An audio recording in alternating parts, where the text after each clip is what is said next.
करीब 3.5 घंटे बाद राज की आंखें तो अभी भी खुली हुई थी, लेकिन उसका शरीर थक चुका था। ये 40वां इंग्रेडिएंट है। आखिरकार अब मैं बस नतीजे के एकदम पास में हूं, राज ने धीमे से कहा। उसने उम्मीद भी नहीं की थी कि वो पहली बार में ही इतने आगे तक पहुंच पाएगा। हालांकि अब राज अपनी ताकत के चरम पर था। अभी भी इस इंग्रेडिएंट के बाद 4 इंग्रेडिएंट बाकी थे। राज को भरोसा था कि वो कुछ देर और टिक सकता था। राज ने ढक्कन खोलकर 41वां इंग्रेडिएंट मिला दिया। इसके पहले कि राज ढक्कन वापस लगा पाता, बर्तन में एक अजीब सी हलचल होने लगी। 40वें इंग्रेडिएंट की वजह से जो राख के रंग जैसा पानी निकला था, वो जैसे ही 41वें इंग्रेडिएंट के कांटेक्ट में आया, तभी किसी चीज के जलने जैसी खुशबू चारों तरफ फैल गई। बर्तन के अंदर का सारा पानी भाप बन गया और बर्तन में बहुत ही कम हिस्सा बाकी रह गया। ये आखिर क्या हो रहा है?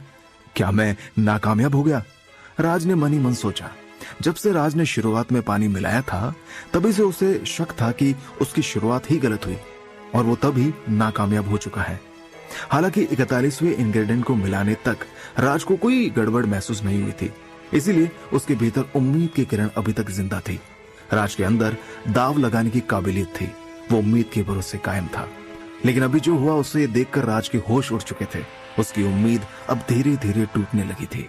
रुको, मुझे नहीं लगता कि अभी मैं पूरी तरह से नाकामयाब हो गया हूं। राज ने जैसे ही देखा कि भाप बनने के बाद भी बर्तन में राख जैसा रंग बरकरार था और वो लगातार 41वें इंग्रेडिएंट को घोल रहा था, उसके अंदर हौसला वापस आ गया।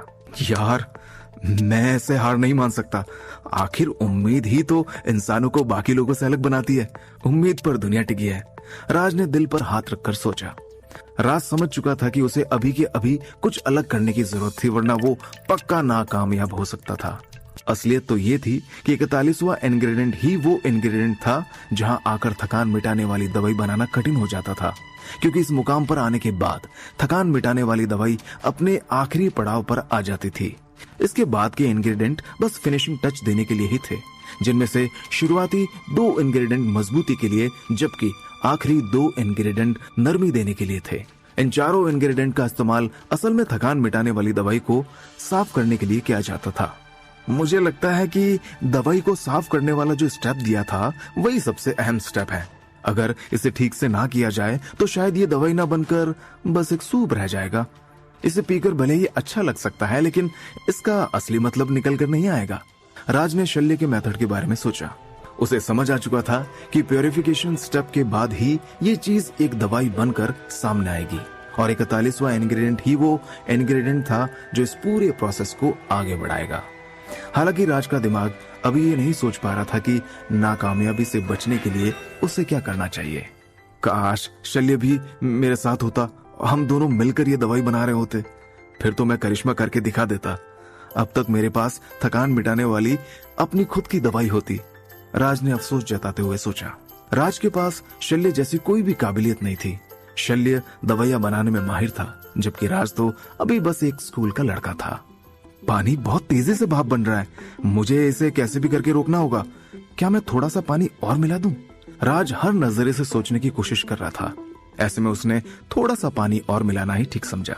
उसे तो ये भी नहीं मालूम था कि इससे कुछ गड़बड़ हो जाएगी या नहीं, लेकिन इससे कम से कम पानी का भाप बनना धीमा किया जा सकता था। मेरे पास अभी भी 4 इंग्रेडिएंट बाकी हैं, राज ने डिब्बों की तरफ देखकर कहा। लेकिन अभी इन्हें मिलाने का समय नजदीक नहीं आया था।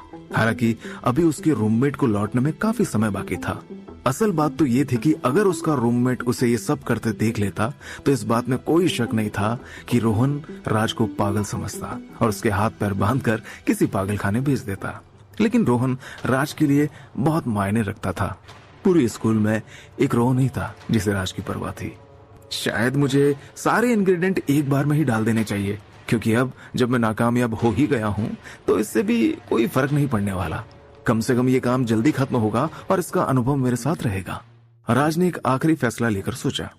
राज जानता था कि पहाड़ी महारथियों में लंबकरण और स्मृति भ्रामक दोनों कई बार इस दवाई को बनाने में नाकामयाब हो चुके थे।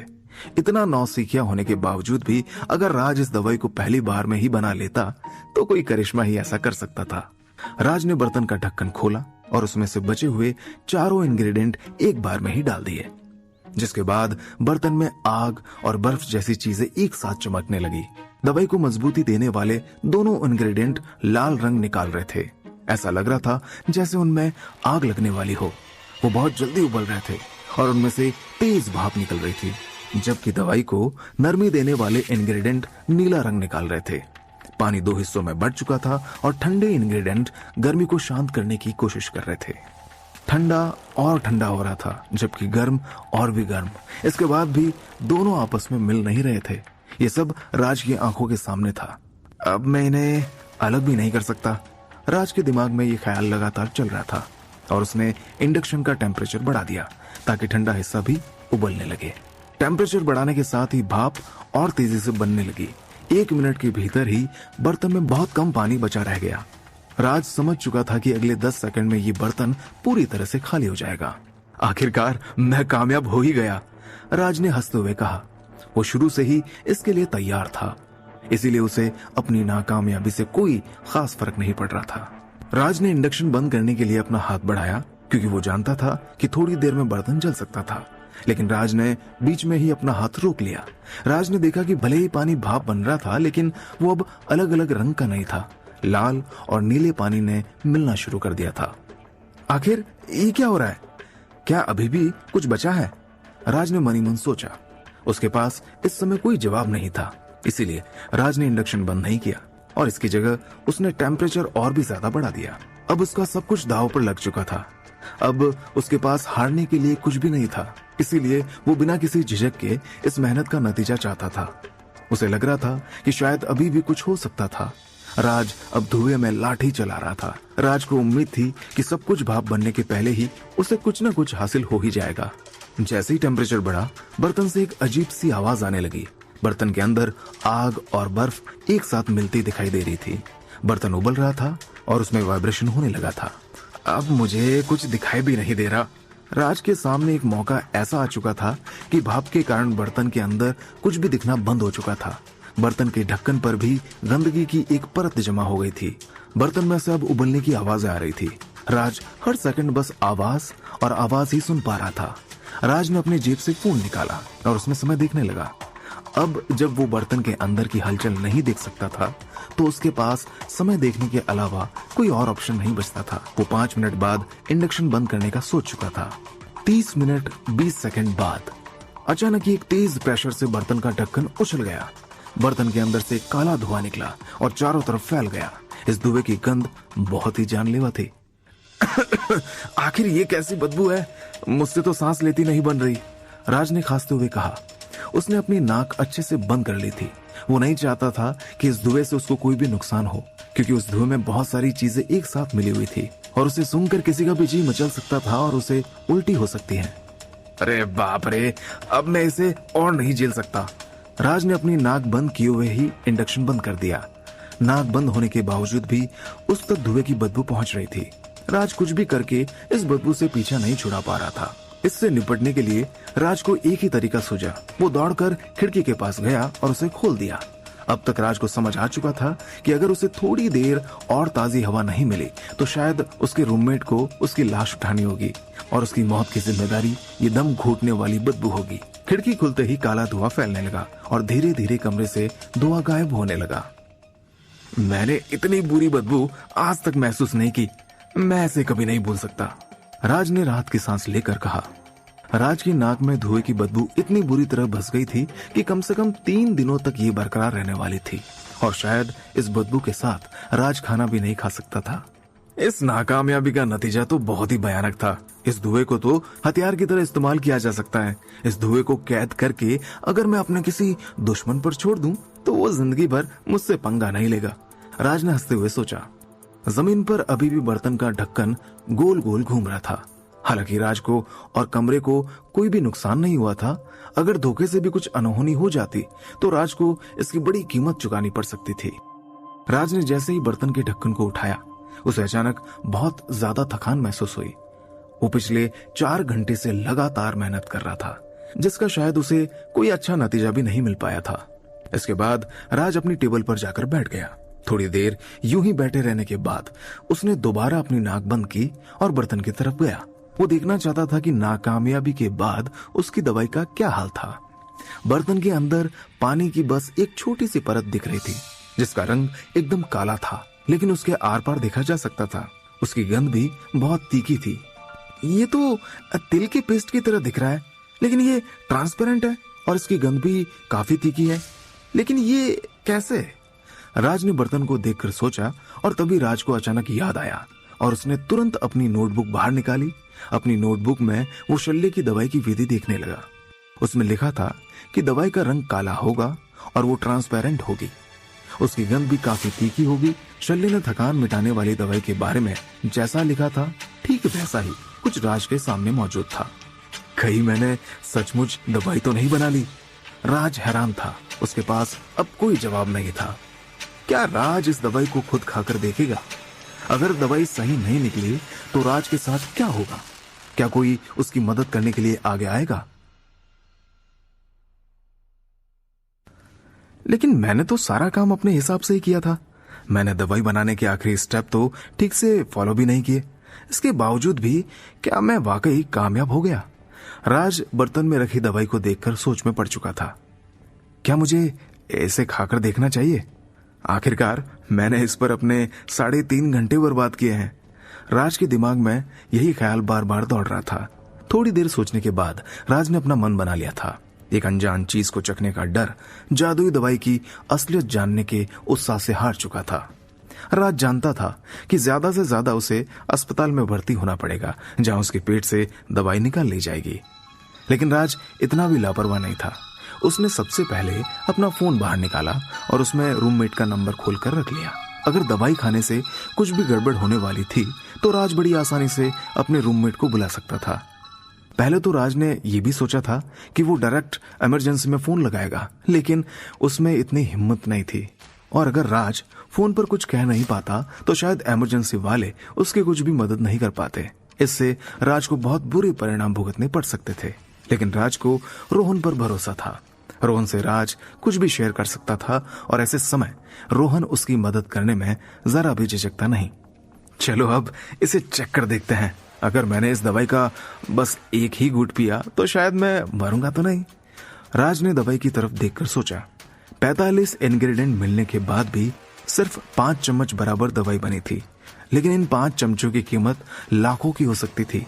आखिरकार राज ने एक चम्मच ली और उसमें दवाई ले ली। थोड़ी देर तक राज उसको फूंकता रहा। ये तो बस तिल का पेस्ट है और कुछ नहीं। राज अपने मन को बहलाने की कोशिश कर रहा था। राज ने एक गहरी सांस ली, अपनी आंखें बंद की और दवाई मुंह में रख ली। दवाई मुंह में जाते ही राज हैरान रह गया। इसका स्वाद इसकी गंध से बिल्कुल अलग था, बल्कि बहुत अच्छा था और उसके मुंह में खुशबू फैल गई थी। लेकिन तभी उसे काफी दर्द और तीखापन महसूस हुआ। राज इतने तीखेपन का आदी नहीं था। भले ही दवाई राज ने ठंडी करके खाई थी, लेकिन मुंह में जाते ही अचानक ही वो गर्म हो चुकी थी। राज को ऐसा लग रहा था कि गर्मी उसके गले में जाकर गले को चीरती हुई विस्फोट की तरह बाहर निकल जाएगी। ये मैंने क्या खतरा मोल ले लिया। अब तो पक्का मुझे अस्पताल जाना ही होगा। बस यही ख्याल राज के मन में लगातार चल रहा था। राज ने अपने गले को एक हाथ से कसकर पकड़ लिया और दूसरे हाथ से अपने फोन की तरफ बढ़ा। वो रोहन को कॉल लगाने वाला था। हालांकि इसके पहले ही उसकी जलन खत्म हो गई। अब उसे पेट में गर्मी का एहसास होने लगा था। उसे काफी अच्छा लग रहा था। राज का मन आहें भरने को कर रहा था। हालांकि राज ने खुद पर काबू रखा, लेकिन बात यहीं तक थमकर नहीं रही। राज के पेट से ये गर्मी उसकी सारी रगों में फैलने लगी। पहले बस उसे अपने पेट में राहत महसूस हो रही थी, लेकिन अब उसे अपने शरीर के हर हिस्से में राहत महसूस होने लगी थी। अब राज से रहा नहीं गया। उसने अपने हाथ पैर फैलाकर जोर से आहें भरी। हालांकि जैसे ही राज ने ऐसा किया, उसे इतना बेहतर महसूस नहीं हुआ। ऐसा लग रहा था जैसे राज का शरीर उसके साथ फिरकी कर रहा था। लेकिन राज को लगा कि वो कैसे भी करके आहें भरकर ही रहेगा। राज अपना मुंह खोले रहा। उसने अपनी सांस रोक ली थी और आहें भरने की आवाज निकलने का इंतजार कर रहा था। काफी देर तक सांस रोके रहने के बाद राज के मुंह की जगह उसके पीछे से आवाज आ गई। ये आवाज इतनी तेज थी कि पूरा कमरा गूंज उठा। इतनी देर सांस रोकने के बाद भी उसके मुंह की जगह कहीं और से आवाज निकलना राज को इतना अच्छा नहीं लग रहा था। लेकिन राज ने हार नहीं मानी। उसने अपना मुंह खोला और जोर से डकार ली। एक डकार के साथ ही उसके शरीर की गर्मी हल्की हल्की शांत होने लगी। राज अब कुछ ही दिनों में बड़ा होने वाला था। बड़ी उम्र के लोगों को उनके शरीर की गंदगी के कारण ऐसा लगता है कि उनके दिल में एक आग जल रही है, लेकिन असलियत कुछ और ही होती है। उन्हें सांस लेने में समस्या आने लगती है और उनका गला सूखने लगता है।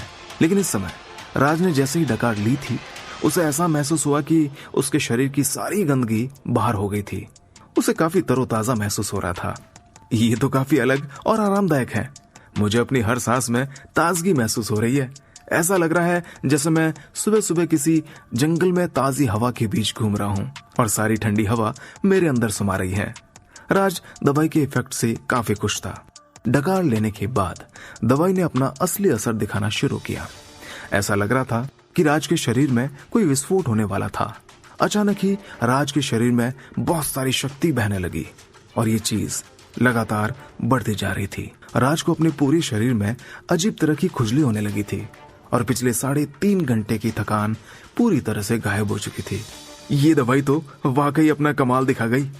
राज को अब यकीन हो गया था कि उसने असली दवाई बना ली थी। उसके शरीर में एक अलग तरह की ताकत आ चुकी थी और ये ताकत गर्मी के साथ लगातार बढ़ रही थी। राज को लग रहा था कि किसी भी पल उसके शरीर में गर्मी का एक विस्फोट हो सकता था। तभी राज के मन में अजीबोगरीब ख्याल आने लगे। राज को याद आ गया कि अक्कड़ बक्कड़ बम्बे बो किताब में जब भी कोई जादूगर ऐसी जादुई दवाई खाता था तो वो किसी खास टेक्निक की प्रैक्टिस करता था ताकि दवाई का असली फायदा लिया जा सके। हालांकि राज किसी भी तरह की कोई टेक्निक के बारे में नहीं जानता था, लेकिन राज को बचपन में शैडो बॉक्सिंग सिखाई गई थी जिसमें वो हवा में मुक्के चलाकर वार कर सकता था। लेकिन राज को समझ नहीं आ रहा था कि ऐसा करने से उसे कोई राहत मिलेगी भी या नहीं। मुझे जल्द ही कुछ तो करना होगा, वरना शायद जैसा उस किताब में लिखा था मैं यहीं खड़ा खड़ा फट जाऊंगा। राज को अचानक महसूस हुआ कि अब उसे अपनी जगह से हिलना डुलना चाहिए। क्या मैं दौड़ लगाने जा सकता हूँ? लेकिन बाहर बहुत गर्मी है। राज ने खिड़की के बाहर झांका और उसे अपना ये आइडिया इतना अच्छा नहीं लगा। लेकिन जिस तरह से उसके अंदर ताकत बह रही थी, उसे कोई ना कोई रूप देना अब राज के लिए जरूरी हो चुका था। राज को जब सब कुछ समझ नहीं आया तो अपने दांत पीसते हुए राज स्कूल की स्पोर्ट फील्ड की तरफ दौड़ पड़ा। राज लगातार दौड़ता गया। जितना वो दौड़ लगा रहा था उसे उतना ही आरामदायक महसूस हो रहा था। उसे ऐसा लग रहा था जैसे हवा में उड़ रहा हो। जैसे तैसे राज स्पोर्ट फील्ड तक पहुंच गया। बाहर इतनी गर्मी थी कि कोई खिलाड़ी भी इस वक्त दौड़ने की जगह कोई आरामदायक खेल खेलने के बारे में सोचता, लेकिन किस्मत से स्पोर्ट फील्ड पर राज के अलावा कोई नहीं था। राज ने अपने सारे ख्याल एक तरफ कर दिए और किसी पागल घोड़े की तरह दौड़ने लगा। राज अपनी रफ्तार लगातार बढ़ाता जा रहा था। एक समय ऐसा आया जब राज को महसूस हुआ कि वो अपने पैर भी नहीं रोक सकता।